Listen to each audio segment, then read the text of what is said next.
Good morning. It's time for Two Guys on Sports. I'm Larry Hazer. I'm Dick Olson. Good morning, Larry. Good morning, Dick. Well, we look outside and doesn't look like we're going to get too much spring sports in It's here. not baseball weather again. At least not outside. I mean, it's white. Yeah. You get the indoor track season maybe going. Yeah. But Wow. baseball, not so much. And we're going to talk a little bit about baseball here to start off the show. Again, if you don't catch our show, you can get our archives online. CWBradio.com is where we have those shows archived for you over the past, what do we got, almost 5 years? Almost 5 years then, Larry. So, So we got a few shows out there for you to look at and a lot of listen to. a lot of topics we've covered. Yes, over the we years, have. so. Yes, we have. All right, so we've got baseball action hopefully coming up sometime. I'm not sure when, but one of the matchups I think a lot of people are probably looking forward to is in the Eastern Clover Belt, where Columbus Catholic and Neillsville are going to hook up later this month. You know, they're mirror images of it, Larry. You know, you got two teams that are very senior-laden, very experienced. Neillsville took the conference by a game over Columbus last year, and of course, everybody back on both sides. Yeah. It should be two real games that should be really fun to watch this year. You look at the all-conference list from last year, and you've got three guys from Columbus Catholic on the first team, three guys from Neillsville on the first team, and they're all juniors. All juniors, yep. And that was last year was not a big senior year in the Eastern Clover Belt. No, but, this year will be. Yeah, So. yeah, we a lot of seniors on there this year. And you look at you go down the line here. You got second team Columbus Catholic has a couple. Yeah. Neillsville had three. They had one on the honorable mention. Just one of the two seniors that they had, or one senior that they had, Brandon Lang for Columbus Catholic, but Neillsville. No seniors on last year's team. They were all juniors, and then of course, and then a freshman and sophomore last year because they had Andrew Hazer as a freshman and Gunnar Barth as a sophomore, and of course they're back too. So along with that great senior class. So all right, well I had a chance to talk with head coach Dave Matson before practice on Tuesday, and he talks about his team and that conference matchup. All right, Coach, you have that luxury of having everybody back from a team that was fairly successful, especially in the conference last year. How are things looking as early part of the season right now? We're finally got everybody back from trips and different things that have been going on, but it's go with whoever you have and try to get them as ready as you can because we're supposed to play today. But as I just mentioned to the guys, right now we've got 2 days to get even better, get more prepared for Thursday's ball game if weather permits. But having the depth that we have, having so many seniors, boy, that's nice. But one of the things we've done for a long, long time is try to develop pitching. And I think we've got some depth there. That could be a real advantage for us this year. You can do a lot of practicing, especially indoors with the weather. It's crazy because January and February we didn't have any snow. That was when the indoor sports were. Now we're outdoors.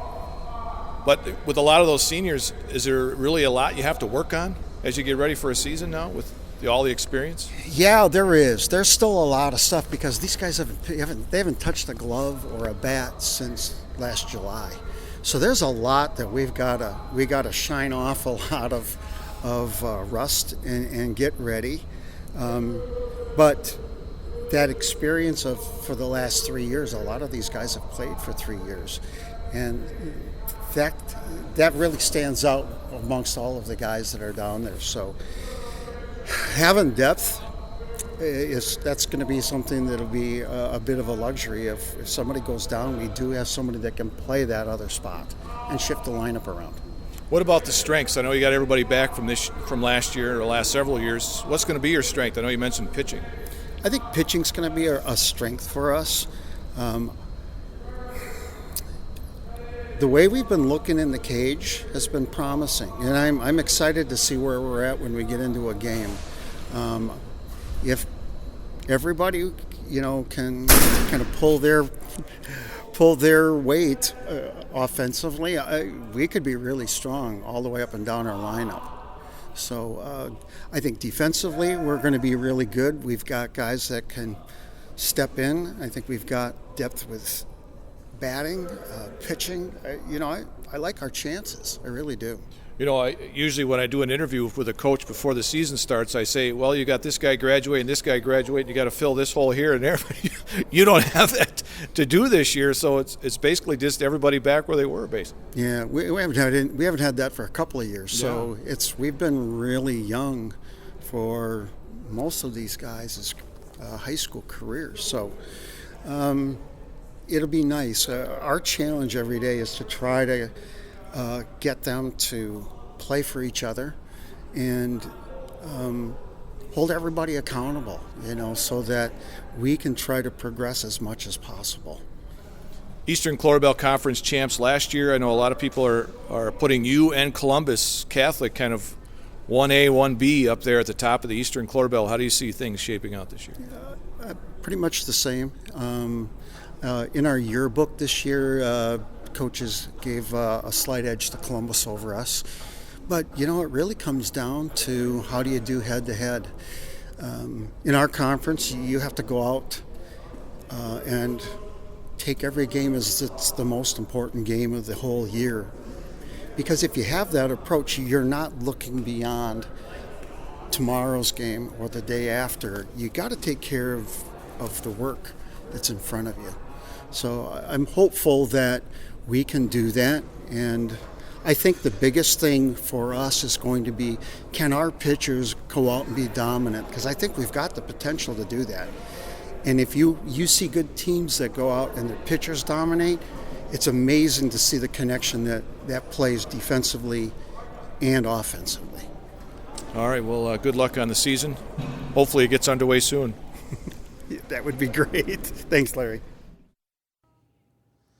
All right, that's head coach Dave Matson of the Neillsville baseball team, and he talks a lot about depth. And one thing you got to have, especially the way they have the conference set up this year, with you play an opponent on a Tuesday and then again on a Thursday. Yeah, you got to have your pitching deep. Yeah, that's crazy. And I said you've got to be able to go 4 or 5 pitchers deep. Yeah. And, because just for the amount, and that's where I believe Neillsville is sitting very well. You have Andrew Hazer, you have Sam Hayes, you have Gavin McFarland, Austin Gross, Bryce Erickson if you need him. It's just even Gunnar Barth. Gunnar Barth also is throwing innings. It's just it's almost an embarrassment of riches. You know what It I'm is, saying. yeah. But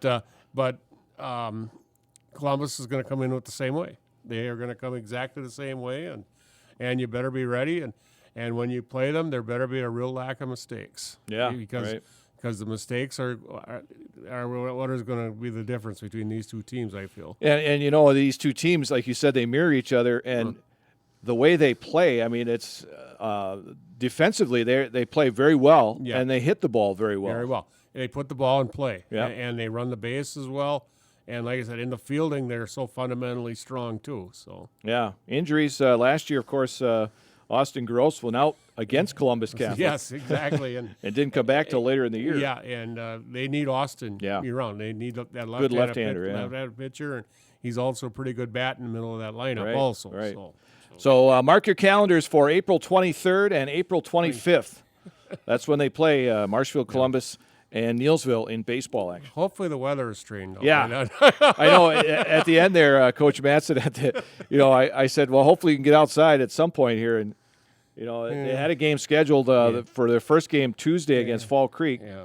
And then they had a game, I think, for today. Today they were scheduled to be at Stratford. We'll know more about that in the midday update. But. And then tomorrow they are scheduled to be at home against Osseo Fairchild, and Monday against Auburndale. And the snow might melt, but it still might be wet. Yeah, I don't know. I guess, Larry, I'm thinking maybe optimistically, maybe Monday. Yeah, Maybe Monday. Depends on how much it dries out this weekend. So, absolutely. So. Yeah, so we'll hopefully get some baseball action coming up here. Yep. I know the indoor track and field season is still going on. I know Neillsville girls have a meet tonight. They're over at Marshfield pretty interesting. at the field house. Girls only meet. Yeah, and there was you don't see it too much in indoor meets, but there was a dual meet the other night, Marshfield and DC Everest. Okay, yeah, you don't see them anymore. No, not head-to-head in indoor track especially. They try to get as many teams as they can. Yeah, exactly, because a lot of the small schools don't have a place to go. Right, So right. a place like Marshfield, these places get as many in as they can, and it works really good. Yeah, So, but yeah. yeah, dual meet indoor track it's almost a dinosaur, Larry. Yes, it is.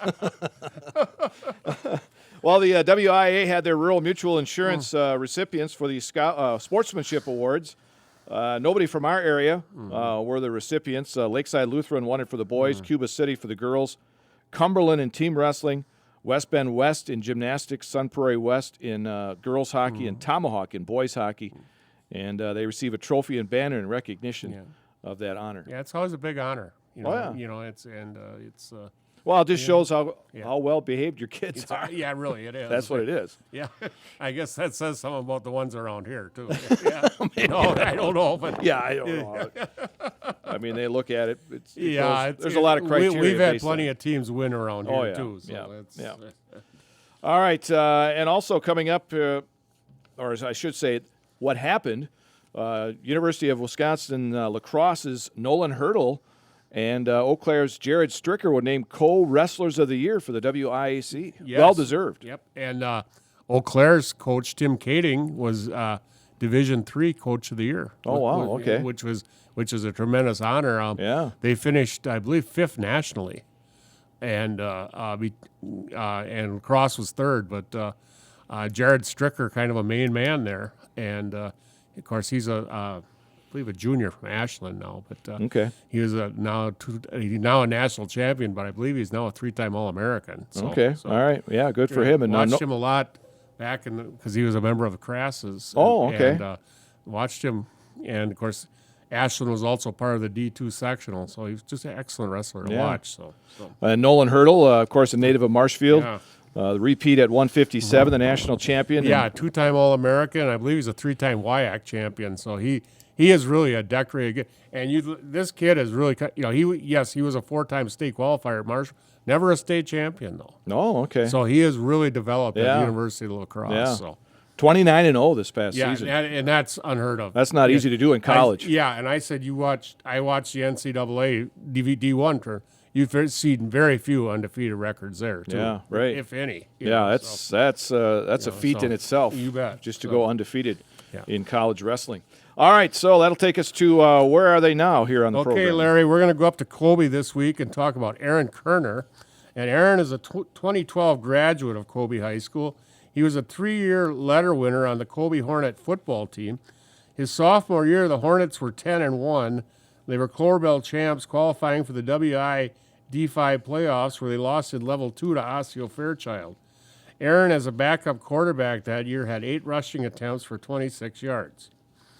His junior year, the Hornets were 13-1, Clover Bell champs, qualifying for the WIA D5 playoffs, where they would make it to the championship game, where they would lose to Brillion 31-10. Aaron, now the starting quarterback, was 10 out of 17 in that game for 102 yards in that game. And on the season, he was 76 out of 142 for 1,327 yards and 10 touchdowns. He also had 51 yards rushing and 4 touchdowns. He was named second-team quarterback on the Clover Belt All-Conference team.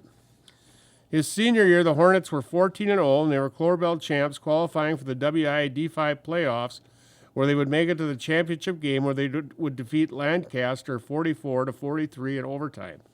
In that game, Aaron was 4 out of 13 for 81 yards and had 8 rushes for 46 yards and 2 touchdowns. On the season, he was 90 out of 159 for 1,369 yards and 6 touchdowns, and also rushed 52 times for 276 yards and 6 touchdowns. He was named first team all-conference in the Clover Belt that year. In the winter, Aaron was a 3-year letter winner on the Colby Hornet basketball team. His sophomore year, Colby was 15-9, losing to Fall Creek in the regionals. Aaron averaged 5 points per game.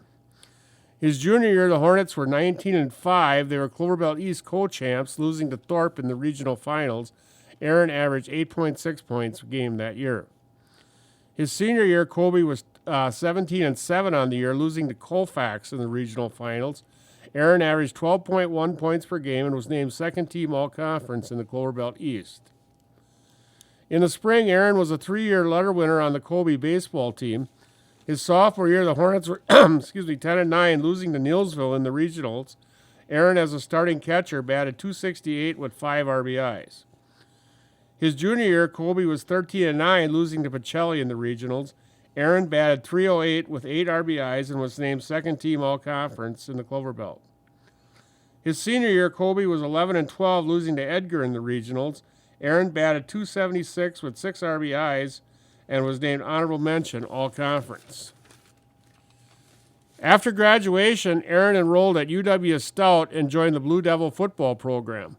His freshman year, the Blue Devils were 4-6. Aaron, as a backup quarterback, rushed 10 times for 24 yards. His sophomore year, Stout was 2-8 on the season.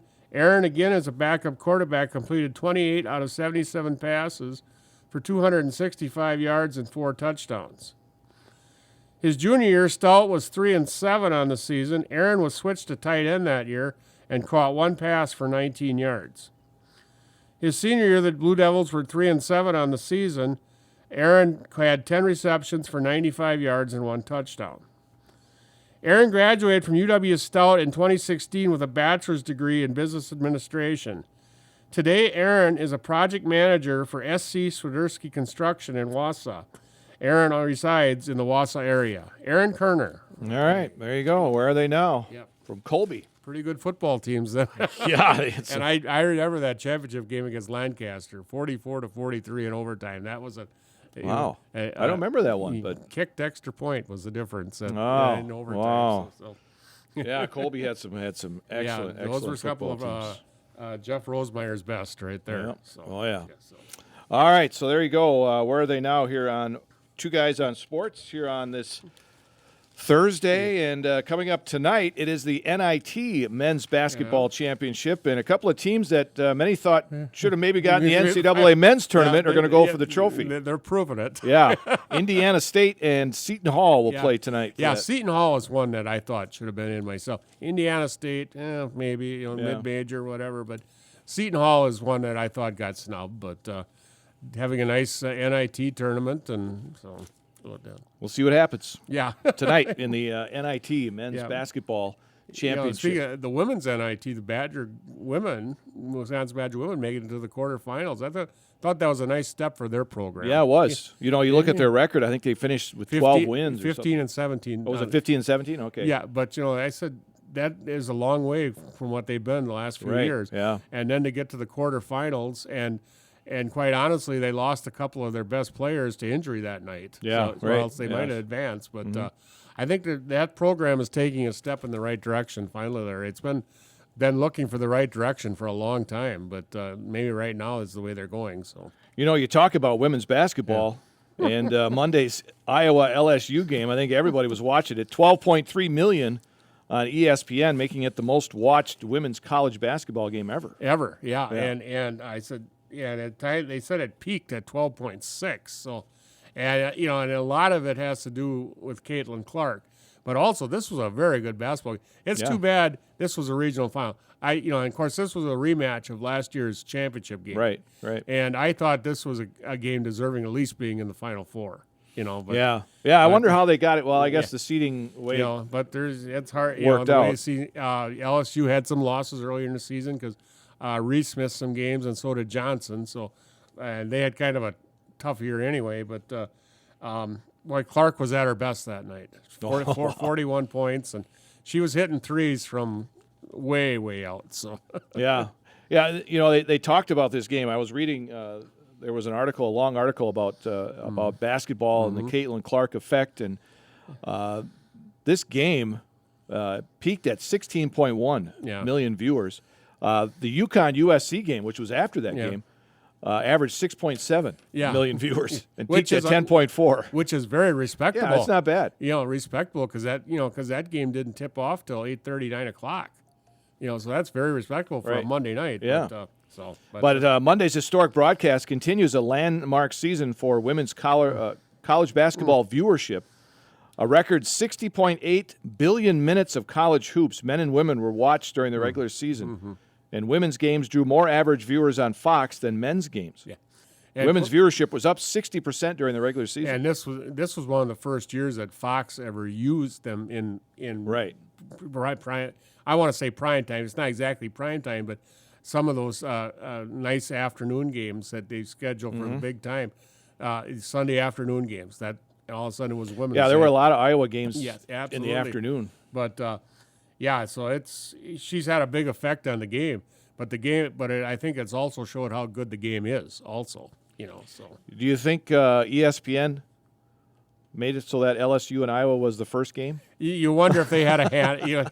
It's smart. Yeah. It's smart. Going to get a lot more viewers. Because you slip that around, people aren't going to tune in till 9 o'clock. So, Yeah. So I want to but- watch the whole thing yeah. probably. Yeah, and I'm not sure the order they're in Friday night.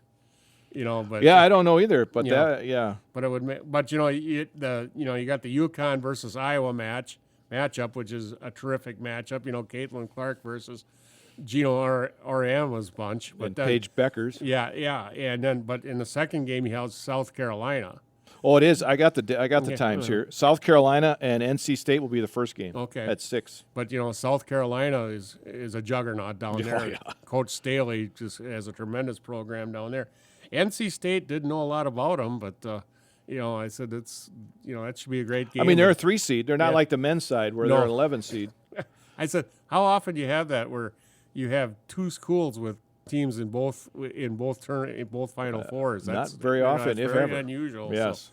But anyway, yeah, I said I think both these games Friday night are terrific, and I can't wait to watch them. But South Carolina, though, they're kind of like the UConn on the men's side. absolutely, They're tough. they're tough, Unbeaten? and I'll tell you what, they have Dawn Staley is a tough coach. Too, Yeah, right. So it's. Yeah, she's the new Gino Oriama. Yeah. coming and, in. And the old one is still going to be Yeah, there the old too. one's still there yet. Yeah. But that Final Four will be in Cleveland. So Yeah, it's yeah. in Cleveland. So, and their championship game, I believe, is Sunday afternoon. It is Sunday. Yeah, I don't know if it's in the afternoon or not. evening, because I think that's televised by ABC. Then, you yeah. know, so. On the men's side, well, my bracket kind of got busted a little bit when Marquette, Yeah. North Carolina, and Creighton all went down. Pretty good run by Marquette, though. Yeah. I said I had them losing in the second round right away, but they, it's. I'll tell you what. I said that Purdue is a team that surprised me, Larry. Even though they were a number 1 seed, I'm surprised they got to the Final Four because I did not think they were athletic enough to get there, but. They really rode the big guy last Sunday. Yeah, they did. He was pretty tired at the end because he was airballing free throws at the end there.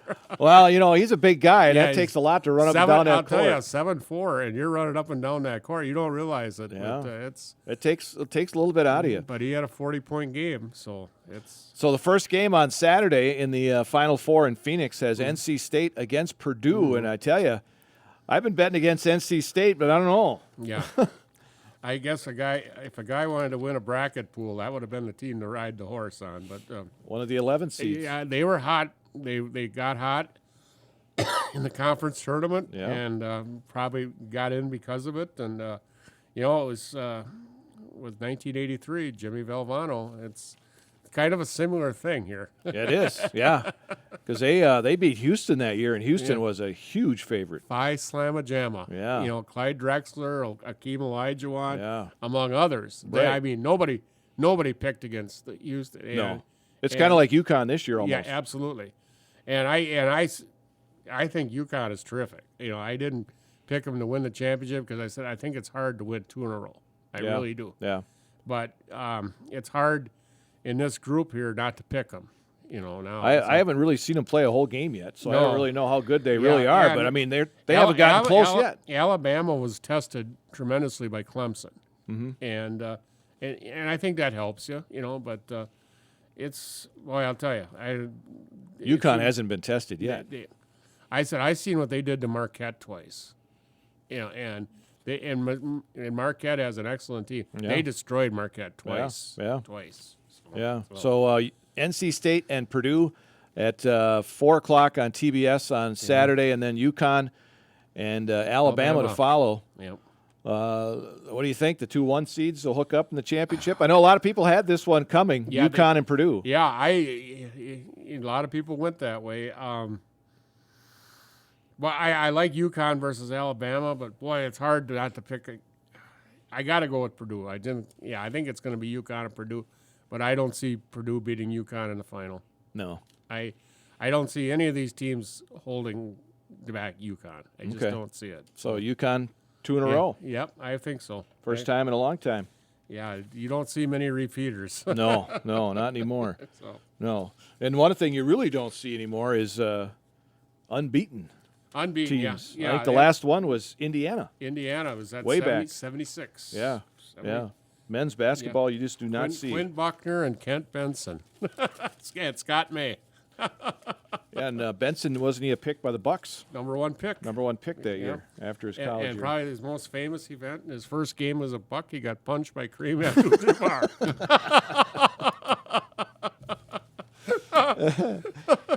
Well, speaking of Milwaukee teams, the Brewers got the season off to a wild start. Yeah, they got out to a 4-0 start before losing yesterday. Yeah, a little hiccup there by the bullpen. The bullpen had been pretty solid, but Pyamps came in and had a rough seventh inning. I thought it was interesting that they brought him in the seventh inning. Usually he's the eighth inning guy, and they brought him in the seventh, and they lit him up pretty good there. So, but I said overall a 4-1 start has got to be very happy for Pat Murphy. Sure.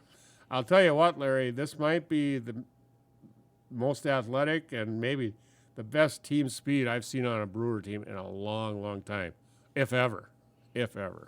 And probably the most nameless pitching staff that I've I never heard of Jacob Junis. Yeah. Or the guy they had pitched the other day, Ross. Yeah, Jacob Junis was many years in Kansas City. Okay. And then he was at San Francisco last year. Always been kind of a spot starter, bullpen. Okay. Ross, when the Nationals won the championship, it was Washington Nationals. I'm thinking of the Commanders.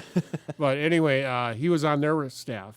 Oh, okay. So, okay. It's kind of without Wade Miley, it's really but these are going to be your guys. Right. Wade Miley might. I just never heard of these guys. Yeah. Wade Miley might step in for DL Hall, or might they go two lefties, but this is going to be your staff unless they bring kids out of the minors. Right. And so far, it's been okay. Yeah. It's I'm okay. not. I mean, they got a clear number one. There's no doubt about that. But he pitches tomorrow night against Seattle. Seattle. Yep, the three-game series in Seattle. But it's the bullpen looks like it's going to be okay. Abner Reby looks very strong in the closer spot. Yeah. And Pyam's Saturday was the closer, and he pitched very well there. No, Sunday he pitched, and he was very good also. So I think they'll be okay. Oh, yeah. Well, yeah, I think they'll be fine. Hey, one more thing here. I just read this about women's basketball. The average price of a ticket sold to the women's semifinals was $2,323. Yeah. The average price to the men's was $1,000. So the women's a little more pricey. Yeah. A little more pricey on the tickets. It's going to be so. Yeah. One mention before we get out of here, Larry. We got time. Renell Blanco of the Houston Astros threw a no-hitter Monday, and that is the earliest no-hitter by the calendar. Not, not by game, but because they have been done in the first or second game. But by the calendar, it was the earliest no-hitter. But the thing I got, first year, the Astros got swept over the weekend by the Yankees. Right, yeah. So that was their first win. First-year manager Joe Espada became the first manager ever to get his first career win by a no-hitter. April 1st for the no-hitter. Yeah, on April Fool's Day to boot. So. Yeah, right. 17th no-hitter in franchise history. Yeah, and the Astros came in 1962.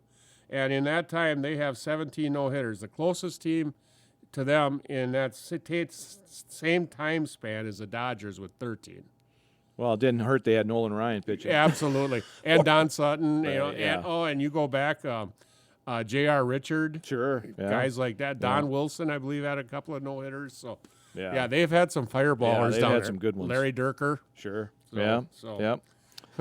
All right. So there we go with baseball. It's underway. Yeah. Major League Baseball. Yeah, I said this is a good weekend. You got baseball and you got the Final Four, and then next weekend you got the Masters. So Yeah. it's good baseball. I wish we would get some weather for hopefully by a week from Saturday when our youth baseball teams get out there. Hopefully we've got weather then. Hopefully we bring in the good luck. Yes. Hopefully we bring in the good luck. Absolutely. We'll see what happens. Yeah. But spring sports, Yeah. hopefully, especially the outside sports, will hopefully get going here in the next coming week or so. Yeah. All right. Well, that'll do it for this week in Two Guys on Sports. I'm Larry Hazer. I'm Dick Olson. We'll talk to you again next week.